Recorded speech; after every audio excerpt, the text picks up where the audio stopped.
Good morning. I hope you're well.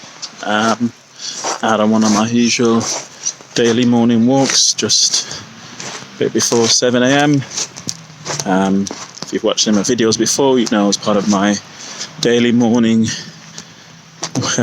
well-being ritual, I come out, spend some time for myself, might record a video, but the rest of it is devoted to my well-being. Today, there's a saying I'm going to talk about. There's a saying from Emile Zola. It's called "We Are Books," and it talks about the fact that the analogy is just that, where some people might see our cover, and that's enough to put them off. We might look old or tattered to them. There might be some, dog ears. We might look worn. And then even if some people manage to look beyond that, they might not go deep. So they might, flick through a few pages, make an assumption based on that and put it down. And I'm not saying that's wrong. I'm just saying, that's the decisions that some people might make about us. Some people might go a bit deeper, but then kind of decide, that's enough for me.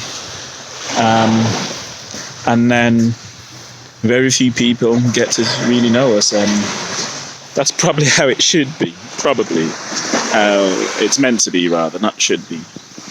We can't get to know everyone deeply or intimately, and I guess there's a number of different messages in this, where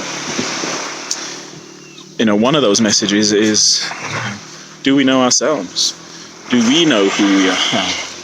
Because if we know who we are, and I don't mean this in an arrogant or overconfident way, because obviously there's a difference, right, between being confident in who you are and being arrogant about it, and trying to impose who you are on someone else, or rather, when you're doing things that are to the detriment of others, if that's who you are, then you've got to question that. But if you know who you are, if you're confident in who you are, then it doesn't matter that the crowd see you as a tattered old book or just some, whatever that doesn't align with them, because you know who you are. But unless you get to know yourself truly, deeply, truthfully, and honestly, then, how are you able to cultivate the mindset?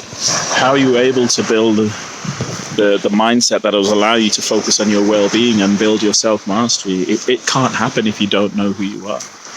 And I've had some challenges recently where people made some assessments and some judgments about me without even having a conversation at all. Assumed I knew some stuff, assumed I would be in a particular way, and because I wasn't that way, they jumped to some conclusions which came back to me later on, and I had to sit with that for a little while, and to being honest, because I know who I am. And so for them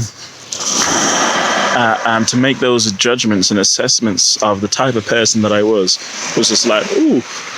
And then even just now, as I'm talking about it, the Lisa Nichols saying has come to me. Other people's opinion of who you are is none of your business. And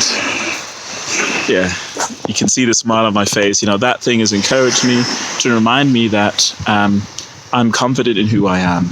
So the message is, as usual, is to me as much as it is to you watching this video. Be confident in who you are.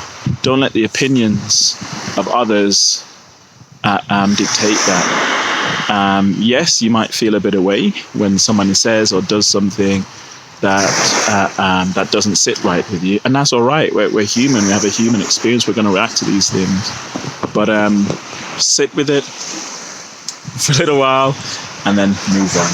As usual, Bless up and one love. Peace.